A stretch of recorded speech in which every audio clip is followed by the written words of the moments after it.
หมอยสุงค่ะเมื่อได้เป็นวันที่26เหลือนโทนที่เกาปี2025เป็นวันศุกร์ค่ะในตอนในข่าวใส่หมอหอมมีข่าว2ตอนที่ว่าเปิ้นแพร่ข่าวตอนที่1ค่ะก็เป็นแม่เต้ๆในคณะอ่อนเอาลูกยิ่งตัวเจ้าเก่าอันนี้อายุ12ขวบในกว่าแลหาปันโพใจในหมู่วานนอนจ้อมเป็นอะไรหมู่วานเฮ็ดจังได๋ค่ะข่าวง้าวแทงตอนหนึ่งค่ะอันนี้ก็พี่น้องคนไทยถูกยากนายนาป้อยจ้าแหลนกว่าเหตุการณ์ไหนคะออนตั้งเปิ้นได้ก็เข้ามาถ่อมด้วยข่าวโหในออนตั้งค่ะ เมื่อวันที่25เหลือนทนที่9ปี2025เมื่อวานได้มีข่าวเงาออกมาว่าก็เป็นแม่เต้ๆในคณะอ่อนเอาลูกยิ่งตัวเจ้าเก่าอันมีอายุอาซาว12ขวบในกว่าเลยหาขายบันโพจ้ายปอทอปอแก่ในหมู่ในวานให้นอนจ้อมหลวนยิ่งก้อนในเฮ็ดจังไหนคะลองตั้งเปิงเป็นโฮโยยำมันในแต่ก่อนในป่นมาเมื่อวันที่16เหลือนทนที่9ปี2025ในมีกวนเมืองหลีก่อนหนึงเขาในกอไลตึงลาตี ภูมิปุลพรเขาคันดอกว่าตีในหมู่บ้านเขาในมีนางแดงอายุไล31ปีค่ะอ่อนเอาน้องฝนอายุเลย12ขวบในแหล่หาขายปันก้นเฒ่าก้นแก่อายุ60ถึง75ปีใน4หมู่บ้านอันมีไว้อยู่ที่ภูกระดึงเจเว้งภูกระดึงเจตอนเลยเฮ็ดจังไหนคะเพราะว่าไล่ฮับตึงลาดยาวในตั้งฝ่ายภูมิพลพรเขานั่นก็ไล่ลงพื้นที่กว่าที่เฮือนของนางแดงนั่นปยกกว่าติ่งยอบกุมโตมันเฮ็ดให้นั่นน่ะเนาะเปิดตาได้ปันตดตามกว่าจ้อมหนังปักเปิงมามีวันเมืองโดยตั้งพิษอันว่ากล้าโกนเฮ็ดจังได๋คะตอนตาน้องฝนได้ก็ส่งกะที่ฝ่ายต้วยรวมลูกหวานเขาเอาเขาไว้ที่โฮงเซาลูกหวานนั่นเฮ็ดให้คะเสียก็ได้เอาเซาเสียงหลักฐานมันเพิ่มเติมเปิดตาได้ปันตั้งพิษนางเหลียงในกว่าเฮ็ดจังได๋คะลองคืบหน้ามันค่ะ เมื่อวันที่25เหลือนทนที่9ปี2025ข้าวยามกลางในลาค่ะเนาะ10โมงในทางฝ่ายผู้สื่อข่าวเขาเนี่ยก็ไล่ลงพื้นที่กว่าที่เฮิรนนางแดงค่ะก็ไล่กว่าหันที่เฮิรนเขาได้ก็เป็นเฮิรนไม้ตีนสูงจังหนังเอาหันที่ในแคบข้างแนวค่ะมีอยู่กลางหน้าเนี่ยค่ะเนาะตีจิเว้งภูกระดึงใจตอนเลยค่ะไล่ก็พบทบหันนายดำอายุเลย61ปีปอของนางแดงปยก็เป็นปอเฒ่าของน้องฝนนะคะอันเป็นพ่อลุงเนี่ยก็อยู่เฮิรนอยู่ห้างแกวก็เหลียวก็ใครในเดผู้สื่อข่าวเขาว่าเมื่อวันที่16เหลือนธันวาคมปี2025นั่นอันเป็นนายดำเนี่ยก็เลยกว่ายศยาโตเหี่ยวก็ปอกมาค่ะเนาะเผื่อว่าปอกมาเหี่ยวเนี่ยก็มีภูมิปนพรและตั้งปลิกเขามาตีเฮิรนมาติงยอกุมโตนางแดงกว่าเฮ็ดไหนนั่นน่ะเนาะ เฮ็ดอันเฮียก็อันเป็นก็เป็นปอได้ก็เป็นอันตกอกตกใจนั่นค่ะน่ะเนาะยุ่มครึ่งหนึ่งยุ่มครึ่งหนึ่งว่าเฮ็ดไหนคะเฮียก็ไล่ต้องไล่ถามเสก็ไล่ฮู้แทงว่าก็เป็นปอนะคะเนาะยอมรับว่าลุงยิ่งเขาอันเจอห้องว่านางแดงนั่นค่ะมันนางเนี่ยก็ขายนั่นค่ะน่ะเนาะแต่เลยว่าขายจังไหนคะก้อยกาว่าได้เอาลูกหญิงสาวอันเป็นน้องฝนแน่กว่าป้าจ้อมเฮ็ดจังไหนคะเสียแล้วก็เป็นปกใจจ้าใจลำ เต้ๆต่อรองเฮ็ดตั้งสร้างของลูกหญิงสาวอันชื่อฮ้องว่านางแดงในเนี่ยค่ะเฮแลอันเป็นข่าวเงาว่านางแดงอ่อนเอาลูกหญิงอ่อนกว่าขายป้าไหนได้ก็สังว่ามันเป็นเต้ได้ก็เป็นป้อได้ก็เตจะลำเต้ๆว่าตีอันเฮ็ดตีหลานสาวจึงหนังไหนเนี่ยค่ะปยก็ให้พมิพลพรเขาได้ปันตัวตามกว่าเจ้าหนังไม้มีวันเบิ่งมีไว้นั่นล่ะเฮ็ดจังไหนคะนะมื้อพ้องตีลาอยู่เฮ็ดจังไหนคะอยู่ๆก็มีญาติพี่น้องในสืบโฟนมาแหวก็ ลาดว่าอย่าไปลาดอีหังตีผู้สื่อข่าวเฮ็ดจั่งใดนั้นค่ะน่ะเนาะยินว่าเฮ็ดจั่งใดค่ะดอนดาก็เป็นแม่ปอลุงแต่ก็กว่าใจลูกหญิงสาวตีขอขังเหย้าเฮ็ดจั่งใดก้นตีอันซื้อนอนจอมน้องฝนเนี่ยค่ะนะระหว่างยิ่งอายุ12ขวบในอายุอาสาเขาเนี่ยก็มี60ถึง75ปีตั้งเจอเขาได้แต่ว่ามี4หมู่บ้านนั่นค่ะน่ะใน4หมู่บ้านเนี่ยอันนี้ว่าอยู่ที่เจเวงภูกระดึงเนี่ยค่ะเพราะว่ามันนับสอนเป็นก้อได้ก็โอ้โฮ10ก้อมันค่ะว่าพี่น้องเฮาค่ะ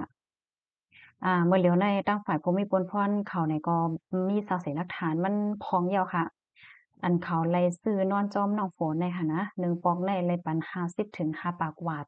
แนวอันมีสาเหหลักฐานมันเด็ดๆต่อๆได้ก็มี6ก้อเนี่ยค่ะและตาก้อนหนึ่งซ้ำปันกามันค่ะเนาะได้เลยว่ารู้หลายกั้นจันเฮ็ดจังได๋คะหรือเหตุนั้นแต่ก็ภูมิพลพรเขาได้เอาสาเหหลักฐานมันเที่ยงเห้เปิดอาจได้เอาตั้งพิจารเขากว่าเฮ็ดไหนค่ะ เกี่ยวกับเรื่องในตั้งฝ่ายผู้มีพลพรเขาในกอรัฐว่า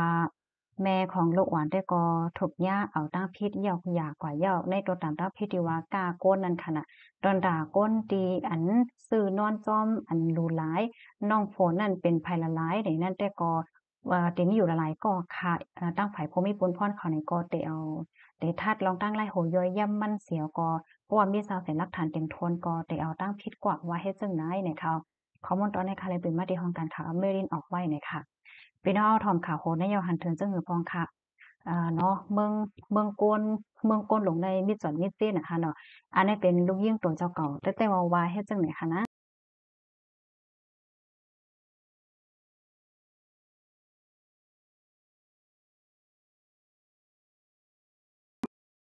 เฮ็ดจังไหนที่ลูกยิ่งเจ้าเก่าเฮ็ดไหนคะนะ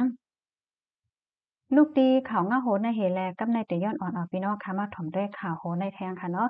อันในก็พี่น้องก้นไทยค่ะเนาะถูกย่าในนาป้อยจ้าในช่อกว่าเหตุการณ์นะคะ